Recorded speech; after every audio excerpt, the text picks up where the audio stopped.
Okay, ito ang inyong Pinoy Firearms Instructor na gunsmith din naman. Yung mga bago sa aking YouTube channel na nagtatanong kung nasaan ako dahil magpapagawa ng baril, ay hindi po ninyo makukuha ang aking serbisyo sapagkat ako po ay 20 years na nagtatrabaho dito sa Kuwait sa Mayadin Shooting Range bilang isang firearms instructor gunsmith at ngayon ay consultant na.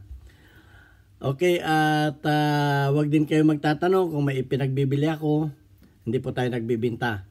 Magtanong po kayo kung may sira ang inyong mga firearms at bibigyan natin yan ng kasagutan sa abot ng ating maliit na kaalaman. Yun lamang po ang aking YouTube channel.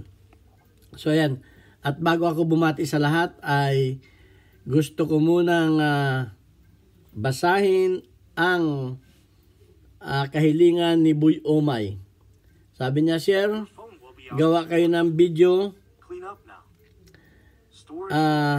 Wait. Ang sabi niya ay nawala.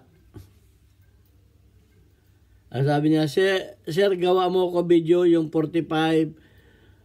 Unang putok ay okay naman. Ikalawang putok ay hindi siya nag-open ng hammer. Naka-down na ang hammer niya pero nag-load ng bala sa chamber. Okay, salamat sir. Okay, yan na lang. At bago natin sagutin yan, ay pasasalamatan ko muna kayong lahat.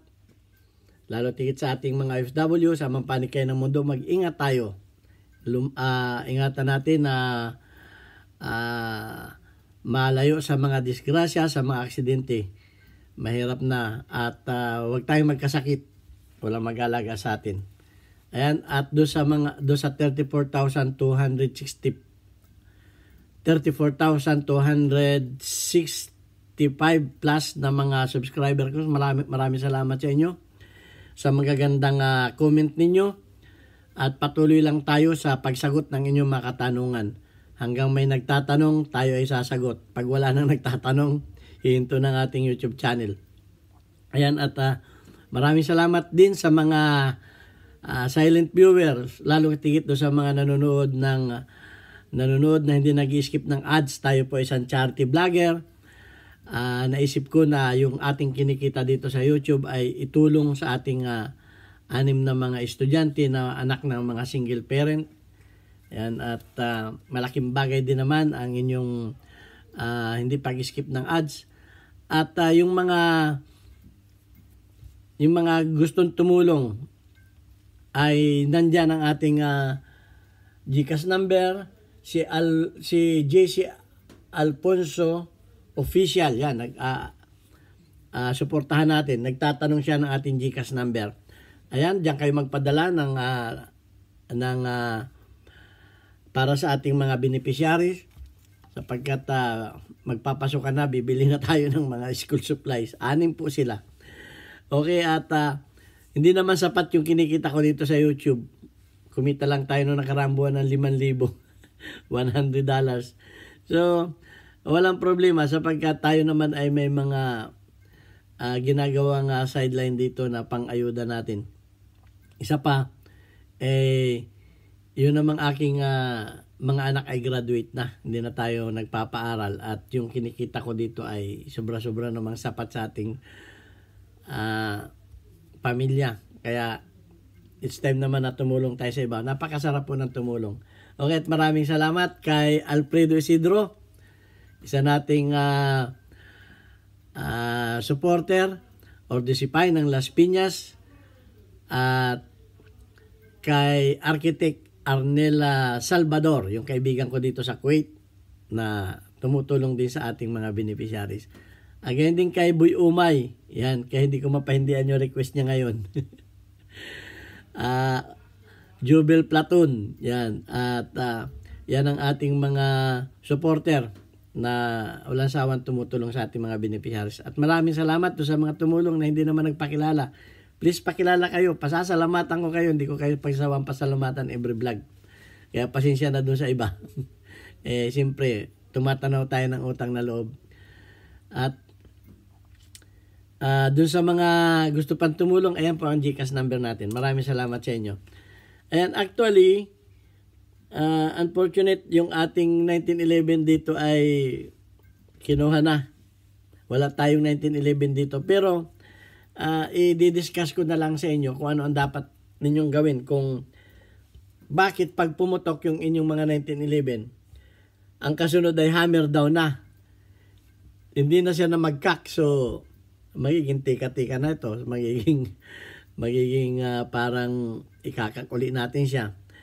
So, ayan ang problema. Pero, bago ko talakayin yan, ay gusto ko lamang panoorin ninyo yung, kasi naano ko na ito, nadaanan ko na ito sa aking mga videos. Panoorin ninyo, bakit dalawang bala sa 1911, bakit dalawang bala ang automatic na pumuputok pag kinalabit.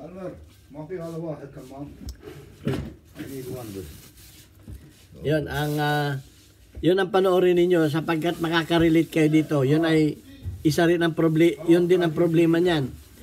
Ang isa pa ay 1911 pistol, bakit pag pumutok naka-half-cock? Ganon din yan.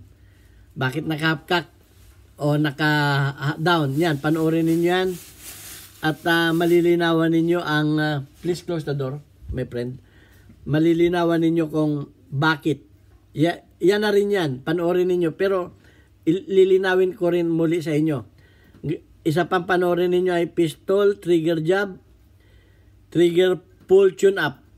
Yan, panoorin ninyo yan. Yan din yan. Pag pinanood ninyo yan, ay malilinawan ninyo yung problema ninyo.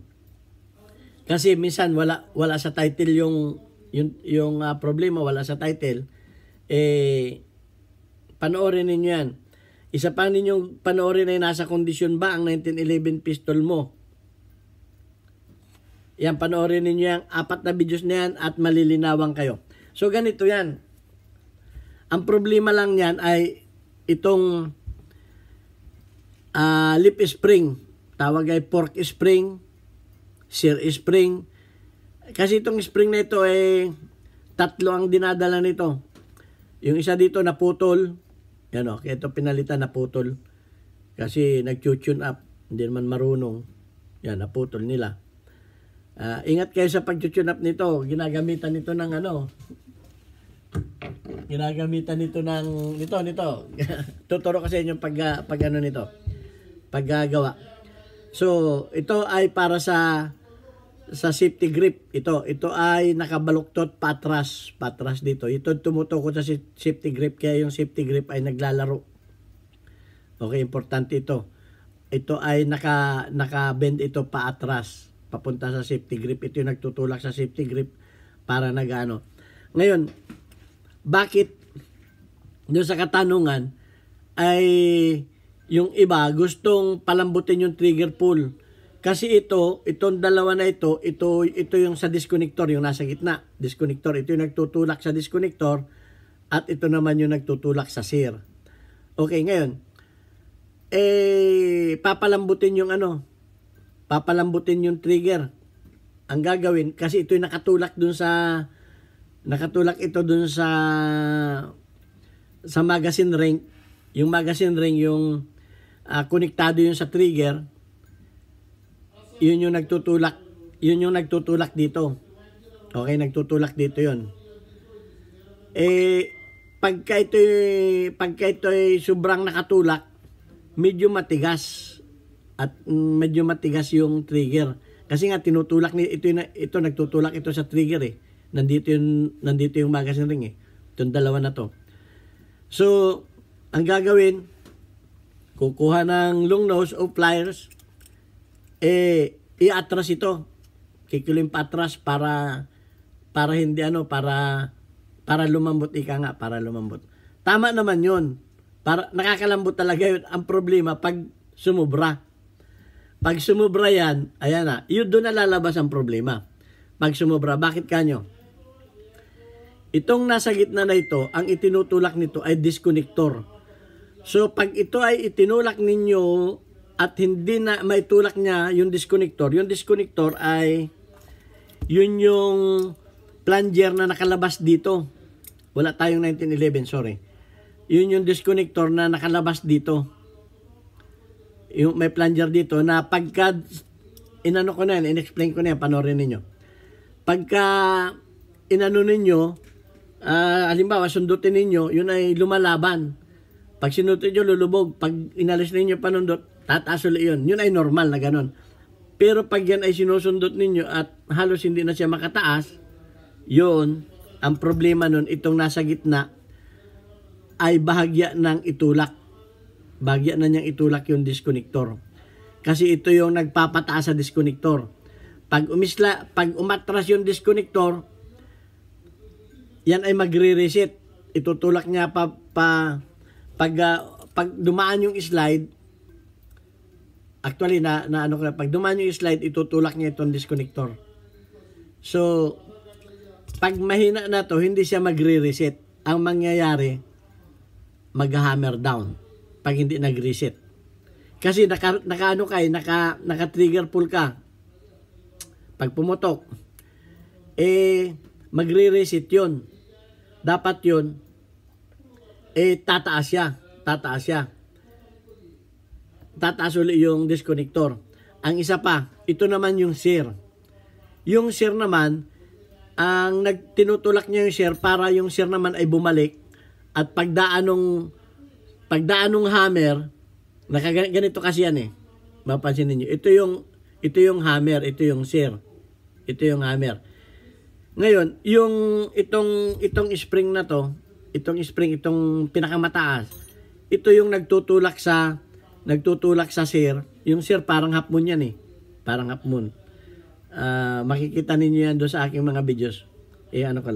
Itutulak niya yan pa ganun. Ngayon, pagka malambot itong tumutulak nito, pag pumutok siya, ay hindi ka kagad siya babalik. So, hindi niya makakats yung hammer. Hindi niya makakats. Ang mangyayari, pwedeng ang makats niya, nadidelay, ang makakats niya yung half cock.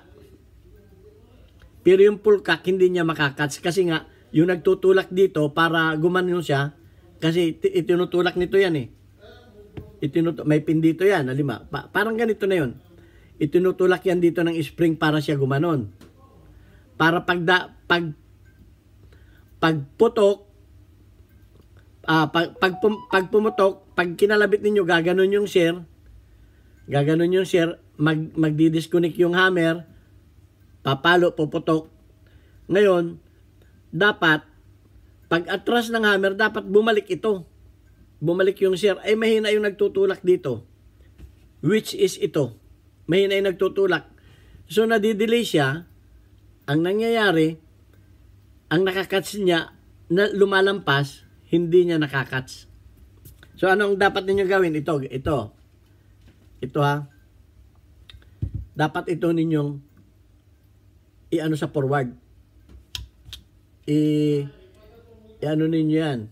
Hawakan ninyo dito ng pliers at inyong i-bend forward. Yan, dito. I-ano ninyo yan dito. At i-bend ninyo forward. Dahan-dahan lang mapuputol yan pagka ano. At kung may pambili naman kayo, di palitan ninyo to. Okay, ito. Yan, ipo-forward ninyo yan. Ipo-forward ninyo gano'n, no? Pa-forward hindi man pa-atras, pa-forward. Ibibin ninyo ngayon yan, pa-forward. Ayan, po-forward ninyo yan. Hanggang sa ito ay, pwede rin ninyong kamayin na gano'n. O, mapapansin ninyo Pag yan ay, pag naputol, sorry, palit. Yan. Igaganon ninyo yan.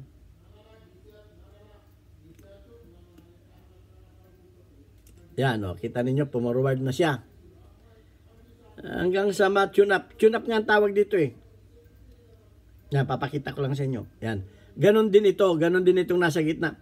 Huwag na ninyong pakialaman itong sa safety grip. Yan, igaganon din ninyo yan. Gaganon din ninyo. At mararamdaman ninyo yung trigger pull, yung trigger na medyo lumalaban na. Okay? Medyo, kasi pag yung trigger ninyo, malalaman ninyo, pag yung trigger ninyo, kinalabit ninyo, at kumbaga wala man lang, walang tulak yung trigger ninyo. Yan ang problema. Malambot nga yung trigger ninyo, malambot. Ayan naman ang naging problema. So, dapat ang pag-tune up niyan, yung trigger ninyo, pagka walang bala, pag kinalabit ninyong ganun, ay tumutulak naman, umaabante. Kasi pagka hindi ganun, ito ang may problema. At sisiguraduhin din ninyo pag-install nito, ito ay nakatama doon sa kanyang slot. Kasi pag ito hindi nakatama sa slot, minsan inilagay ninyo yung mainspring housing, hindi ito nakatama, ganun din ang mangyayari. Although ito ay nasa tune up, hindi naman tama yung pagka-install ninyo nito, yun din ang mangyayari. Dapat itong ano na to, nakatama yan, may kanal na tinatamaan yan. Okay? So ayun lang ang ganun. At halimbawa naman, napalitan na ninyo ng bago, lumalaban na yung ayos na yung trigger pull na ganun, at hindi pa rin, ay pudpud na yung inyong pudpud na yung inyong hammer, pudpud na yung pudpud na yung ngipin. Pudpud na yung ngipin yan. So, pwede kayong kumuha ng needle file at palalimin ninyo. Okay? So, yan. Yun ang magiging yan. At kung hindi, palitan na ninyo. At baka rin naman na yung pwede rin na pagka yung inyong, di ba, inano ko sa inyo yung pagpalis ng, kung paano ang pagpalis ng pag-tune up at pagpalis ng sir. Baka naman nasubrahan, baka kinikil ninyo. Okay, kaya sinasabi ko sa inyo, liha lang gagamitin ninyo. Pinakita ko na sa mga video. Napaka-importante mga ka-trigger na panoorin ninyo yung mga videos ko. Doon ninyo makikita lahat. Kasi napaka-importante sa gunsmith na alam ninyo ang function. Pag hindi ninyo alam ang function, ay hindi ninyo mapapatinoan yung mga baril. Okay, katulad din ng sasakyan yan. O dinala ninyo sa mekaniko. Sabi ng mekaniko, ano sira? Ay matigas ang manubila, tapos hindi magkarga ang baterya. Tapos hindi magkarga ang baterya. Tapos yung aircon, mahina yung aircon, hindi gumana. O ano sabi ng mekaniko, balikan mo bukas. Anong gagawin ng mekaniko? O yung fan belt. Higpitan lang niya yung fan belt kasi yung fan belt. O di kaya papalitan lang niya yung fan belt. Kasi hindi na nga yung fan belt ang nagdadala sa mga yon. Okay, shout out sa ating lady mechanic. Kay Chinchin Gutierrez, ang aking adopted daughter, tumatawa siya ngayon. Alam niya yan. Ano sasabihin ng mekaniko? Ginawa ko ang aircon. Ginawa ko ang alternator. Ginawa ko ang steering box. Ay di namala kayo. Pero anong ginawa ng mekaniko? Hindi man niya ginagawa ni Chinchin ha. Matino yan. Ang ginawa, nagpalit lang ng fan belt o di kaya na-adjust lang yung fan belt. So ganun yan. Minsan maliit na problema lang pero ang laki na ng ang laki na ng impact sa inyong mga gamit. Okay. So pag hindi natin alam ang function kung bakit nagkaganon, dapat alam natin. So ang advice ko sa inyo talaga, kung may 1911 kayo, panoorin ninyo lahat yung videos ko about 1911.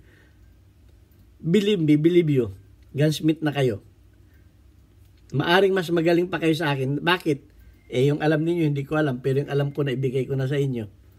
Pero may sikreto pa ako, yung mga shoota ko. Joke. Okay, ayan. At sana naliwanagan ang ating mga viewers. Actually, ang daming may problema niyan. Yan talaga ang number one problema ng 1911. Okay. Kung may mga tanong kayo na hindi ko pa nasagot, please itanong ulit ninyo. Yung iba na ilaliman na. Hindi ko na makita. At kung kulang yung aking sagot, i-comment ninyo, sir, hindi. O kita mo yung yung gusto ko yung nag-comment nung yung pag pumutok ay nag-auto save. O sabi niya, sir, ginawa ko yung sabi mo. Tama pala, nasa hawak ng baril. O di solve. Sana mag-comment din kayo ng ganun. Kung nasatisfied ba kayo, kung hindi kayo nasatisfied, sabihin niyo sa akin. So nagpapasalamat ako doon sa mga nasatisfied. At yung mga hindi nasatisfied, maaring hindi ko naunawaan yung mga tanong ninyo kasi may mga nagtatanong shortcut, hindi ko maunawaan. So ayan, to 20 minutes na tayo, napahaba tayo. Okay, ito ang inyong Pinoy Firearms Instructor na Gunsmith in One. Magtanong kayo at sasagutin ko sa abot ng aking maliit na kaalaman. Thank you very much and God bless us all.